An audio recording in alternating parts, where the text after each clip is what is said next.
The way that the MAGA influencers and conservative sphere have reacted to the Grammy speeches by Bad Bunny and Billie Eilish has basically been this. Protesting, our voices really do matter, and people matter, and fuck ICE is all I want to say.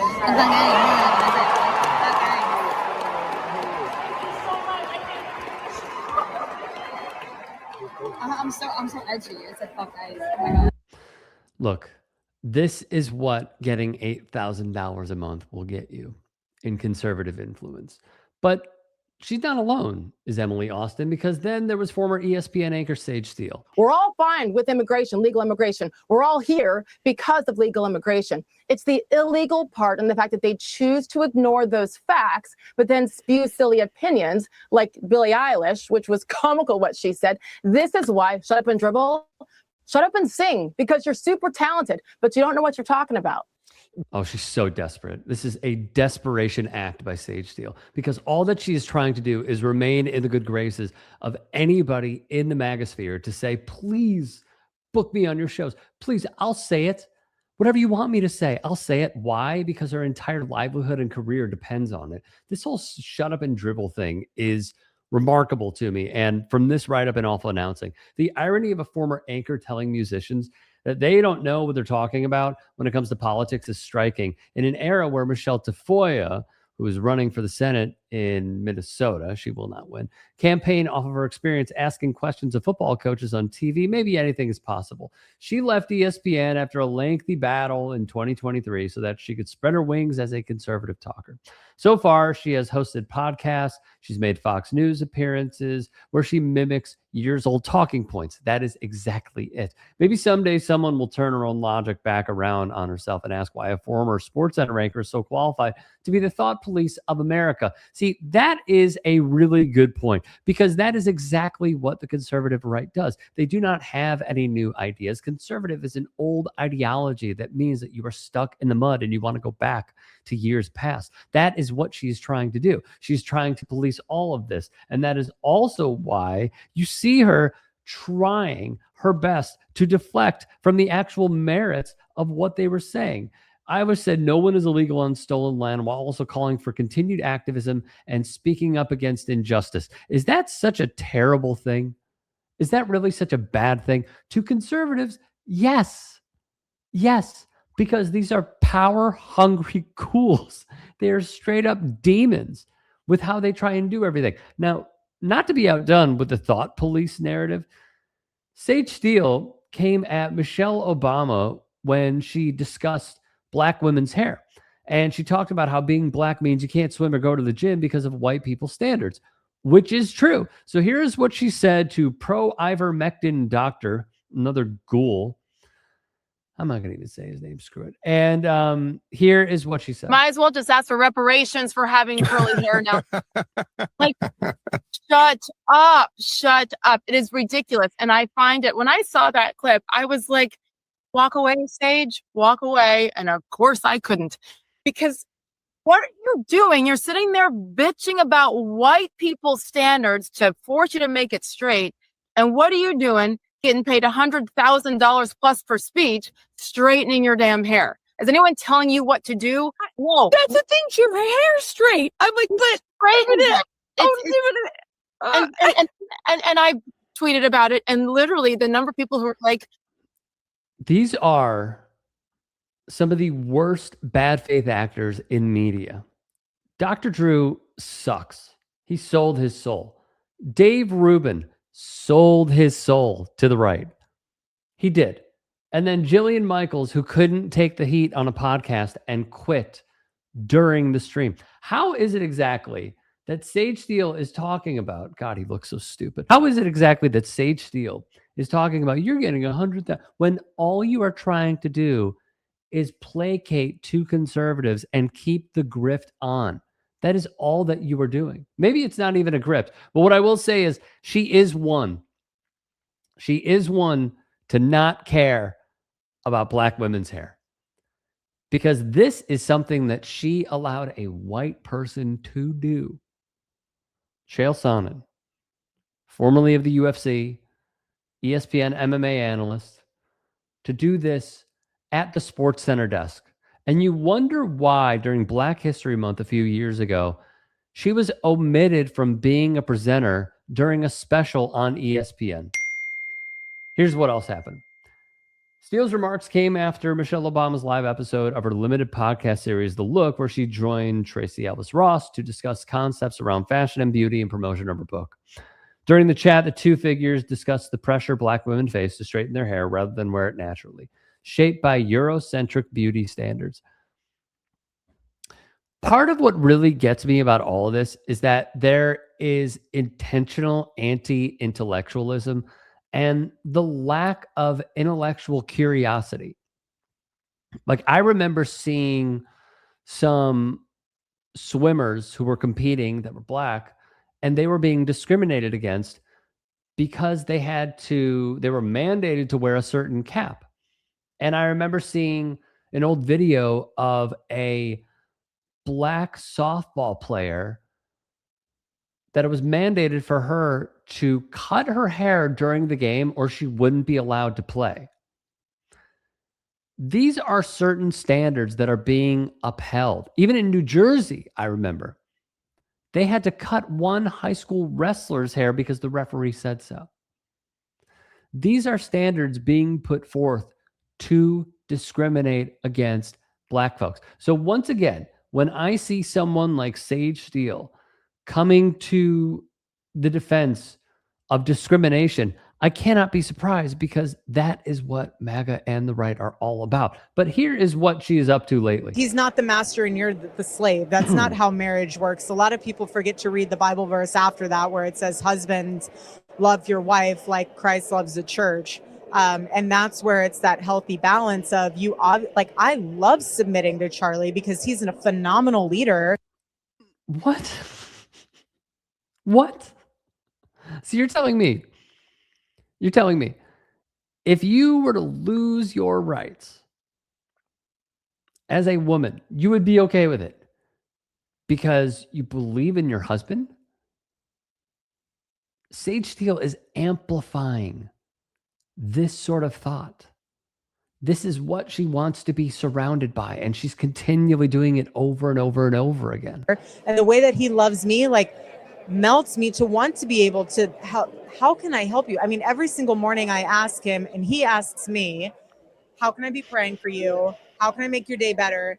And I ask him at the end of that, what can I do so that when you come home at the end of the night, like, what do you need at home? What do you want to eat? Obviously, okay, whatever. Some people are. Oh, God. Oh, my God. Look at her face in agreement. Oh, so gross. So speaking of Charlie Kirk, there is more to this because here is what she said after what was a despicable act of hatred. Charlie Kirk is one of the strongest, bravest people that I know. He has, on a personal level, encouraged me so much to not be afraid to wear this cross like I used to be. Why? Why? Why were you afraid in the past? Are you kidding me? Let me guess, you're going to blame it on Obama. Is that why? Dude, Tim Tebow, Mike Singletary, Floyd Mayweather, Teofimo. I mean, come on. Come on. This is utter shit. But we also know once more what she is trying to do. You see, we're the victims here. Even though we make up a large percentage of the country, we're the victims here. There is a war with Christianity. And Charlie helped me win the war of Christianity. It's all bullshit. This is all a lie. Because once again, she knows who her audience is. And in that corner right there, the Fox News audience is. He's taught me so much about God and faith and doing the right thing even when it's hard. Oh my gosh. So you're not doing the right thing even when it is hard, because here's what you said. Dear pro sports leagues, looking forward to see you release statements and send condolences to Charlie Kirk's family after he was murdered for his political beliefs. You know, kind of like what you did with career criminal George Floyd. Oh my goodness. You do know a majority of sports leagues and teams held a moment of silence, which is despicable because, look, in case I've just completely lost the plot here, he was a podcaster and an activist. Sage Steele probably is playing up the Martin Luther King angle. Come on. This dude was not Martin Luther King. He was a podcaster. The only activism that truly helped his cause was sending buses to January 6th. That is what he did. The same guy who said this of George Floyd. Our whole country blew up because of this incident, and it was largely based on a lie, said Kirk, who claimed that Floyd died of an overdose and not the actions of Derek Chauvin, despite the Hennepin County Medical Examiner's Office declaring his death a homicide as a result of cardiopulmonary arrest, complicating law enforcement's dual restraint and neck compression. That is the line that they are playing up once more, and they will continue to play it up over and over and over again. And then there was this. They were wondering, they're like, why is it so important to you to say that you're biracial? I'm like, because my mom's white, she's Irish Italian, and my dad's black. And I'm like, why not? Like, I actually feel like I have the best of both worlds. Barack Obama chose black and he's biracial. I'm like, well, congratulations to the president. That's his thing. I think that's fascinating considering his black dad was nowhere to be found, but his white mom and grandma raised him. But hey, you do you. I'm going to do me. You said in part, my dad wasn't around when I was younger. I'm still black. I wonder what you felt when you heard Sage Steele saying that. I think two things that were happening. As you mentioned, even in describing who she is, she's very popular. She is really well known. And I think a lot of people, myself included, before I even started working at ESPN, Sage was considered a role model in a lot of ways for a lot of young brown girls. A lot of people, regardless of her experience or how she chooses to identify, for many years related to Sage as the brown girl at ESPN, or someone they could look up to or they could aspire to be like. And my reaction was simply disappointed because, first of all, it implied so many things that were hurtful. And it also shows that there was just a lack of unawareness on her part. And there was no one there to say, that sounds a little strange, don't you think, Sage? Well, that's also the issue. She doesn't think it's strange because she believes it. She thinks that in a hypothetical, if your dad isn't around, that you lose your skin color. This is the mental gymnastics that the right likes to participate in, and it's just really frustrating. Here was another one. When Mike Evans took a knee to protest systemic racism and police brutality, she tweeted, "Hey, Mike Evans, look up the definition of the word democracy. And remember this pic while kneeling, exercising your right to protest." First off, it is protected under the First Amendment. So what you're saying is you're not a constitutionalist. And considering the erosion of our federal government and our Constitution, I suppose my question would be, why don't you look up the word democracy? Do you believe in it anymore? Or do you just want a fascistic king, Sage Steele? The most remarkable point about all of this is that she would be the one to say, during her media tour, this is a few years back, she hinted at the stick to sports stance, telling the Rupert Murdoch-owned New York Post, people come to us for their sports, and that for the most part, I think we leave social and political issues to the news networks. Well, isn't that interesting? Isn't that interesting? The same person who is now, her claim to fame is ESPN, where she was, whether we like it or not, believe it or not. I mean, I saw Mike Nellis on Twitter say that she failed at ESPN. She didn't. I don't agree with that. Let's be objective. Let's be fair. Let's be accurate. She had a long run there, and she did pretty damn well for herself. The fact that she is saying people come to us for sports, and she still associates herself with that part of her life, where is the consistency here? Because personally, I don't see it.